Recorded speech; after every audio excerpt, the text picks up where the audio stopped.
इसमें ये कह रहा है कि 1 फैक्टराइज 1 प्लस 27/125a³ है ना, और प्लस 9a/5 और प्लस 27a² 25। बढ़िया है। अब ज़रा सोचो कि यहाँ पे ये पहचानो कि यहाँ पे क्यूब नज़र आ रहा है, और इस 1 को तुम क्या 1 का क्यूब लिख सकते हो? क्या हम लोग 1 को 1 का क्यूब नहीं लिख सकते हैं? आइए, जो 27/125 है, तो 27 में आप 3 पकड़ लो, 125 में आप 5 पकड़ लो, और a है, इस पूरे का क्यूब लिख दो। अब क्यू तो सब पे आएगा, तो 3 3 9 27 आ गया, 5 पे भी आएगा तो 5 25 125 हो गया, ए पे भी क्यू। तो अब यहाँ से समझ में आ गया ना कि ये a क्यूब है और ये b क्यूब है। तो इसका मतलब ये हुआ कि आप a को मान लो 1 और b को मान लो आप 3/5 इंटू a। तो अगला तो सारा अगर प्लस है तो ये a³ plus b³ plus 3a² b plus 3ab² के बारे में ही सोचना है। तो आप अगला फार्मूला खुद से पहले लिख लें, 3a² और प्लस 3ab²। अब सेट कीजिए। सेट करने का मतलब हुआ कि हम 3 खुद से लिखेंगे, a को हम खुद से लिखेंगे, b को हम खुद से लिखेंगे। तो a है 1, तो ये 1 का स्क्वायर हुआ इंटू में b है, तो b के जगह पे 3/5 इंटू a,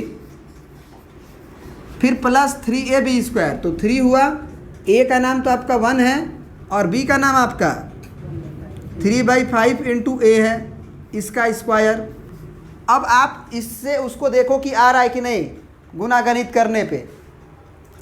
तो 1 का क्यूब से तो ये आ ही जाएगा, ये वाला आ ही रहा था, हम करके दिखाए थे। इसको चेक करना है, तो इसको चेक करना है तो 1 का स्क्वायर पहले करो, क्या आएगा, 1 1 जा 1, और 1 आ गया तो 3 3 जा 9, तो 9/5 इंटू a आ ही रहा है, 9a/5 सही है। फिर पहले ये ब्रैकेट का स्क्वायर होगा, तो 3 3 जा 9, अब 5 5 जा 25, तो 9/25 है, तो 9 का ऊपर 3 में गुना होगा, तो 9 27 हुआ, 27/25 नज़र आ ही रहा है, और 1 का तो इंटू कोई फ़र्क नहीं डालेगा, a पे स्क्वायर है ही। तो इसका मतलब ये पूरी तरह से ऊपर वाला पे सेट हो गया। अगर ऊपर वाले पे सेट हो गया तो a³ plus b³ plus 3a² b plus 3ab² का फार्मूला क्या हो जाएगा, a प्लस b का होल क्यूब। अब बस पहचानना है कि a क्या है और b क्या है।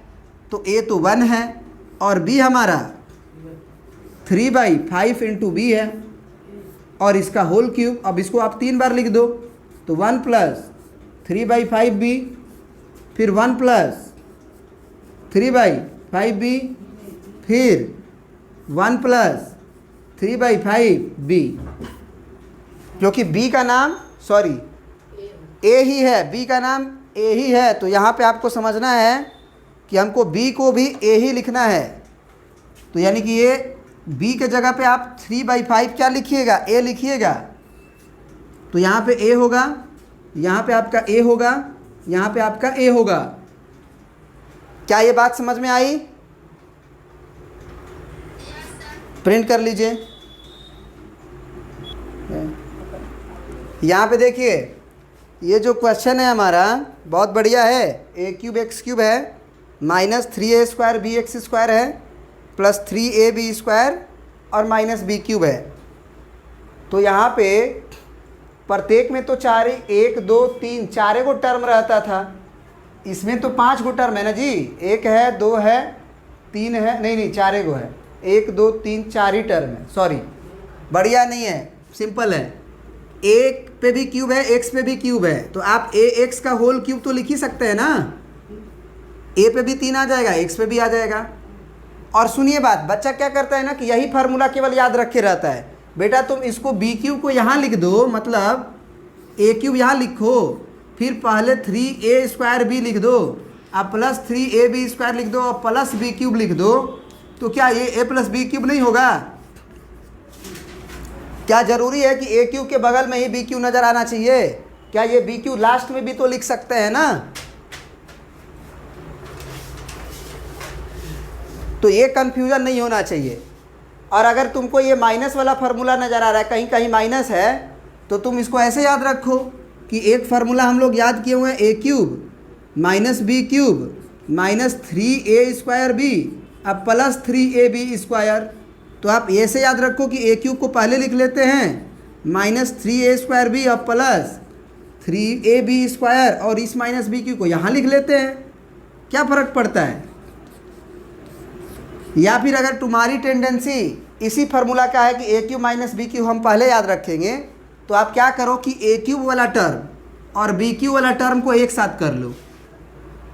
वो तो कर ही सकते हो, वो तुम्हारे हाथ में है। इसी क्वेश्चन को आप ऐसे लिखने के बाद वो बी क्यूब को यहाँ लिख लो, बी क्यूब का कहानी ख़त्म, बढ़िया है। अब यहाँ पे अगर बी क्यूब लिख लिए तो इसको पहले प्रिंट कर दो अगर एक स्टेप में, है ना। मैंने हम इसको क्या किए कि ए क्यूब माइनस बी क्यूब को एक साथ कर लिए। अब फिर हम जानते हैं कि माइनस 3a² बी वाला टर्म होता है, तब माइनस वाला लिख लो 3a² bx², और फिर प्लस वाला लिख लो 3ab²x। अब यहाँ पे फार्मूला लगाओ, है ना, फार्मूला लगाओ। ये तो हो गया ax का होल क्यूब माइनस b का होल क्यूब। तो a का काम अब ax करेगा और b का काम तुम्हारा केवल b ही करेगा। तो यहाँ पे तुम खुद न लिखते हो 3a² b फार्मूला में। चलो हम नीचे फार्मूला भी लिख देते हैं, यहाँ पे हम फार्मूला भी लिख देते हैं कि a cube minus B cube minus 3a² b अब plus 3ab²। Use this formula. तो a की क्यूब के जगह पे तो समझ में आ रहा है कि a जो है वो हमारा ax है और b जो है हमारा b है। तो ax का होल क्यूब है तो a को हम ax मान लिए, अब b का क्यूब है तो b को हम b मान लिए। अब यहाँ पे 3a² भी खुद लिखेंगे और मिलाएंगे कि सेट है कि नहीं। तो माइनस का लिखे हैं 3 लिख दिए, a को हम पहचान रहे हैं ax है, तो यहाँ ax का क्या लिख देंगे स्क्वायर, अब b हमारा b है। तो यहाँ पे देख लो मैच कर रहा है कि नहीं।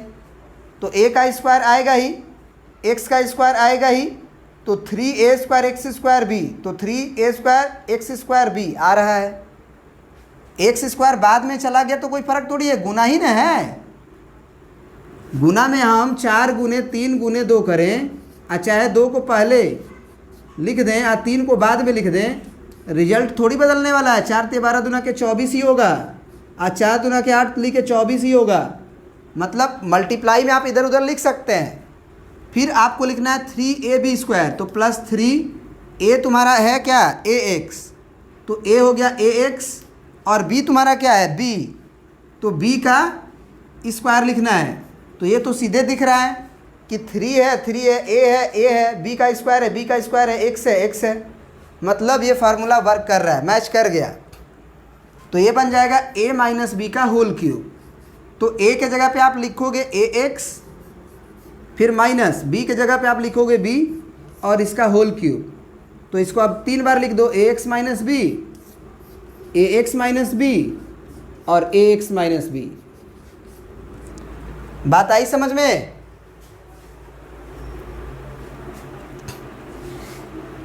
प्रिंट कर लीजिए।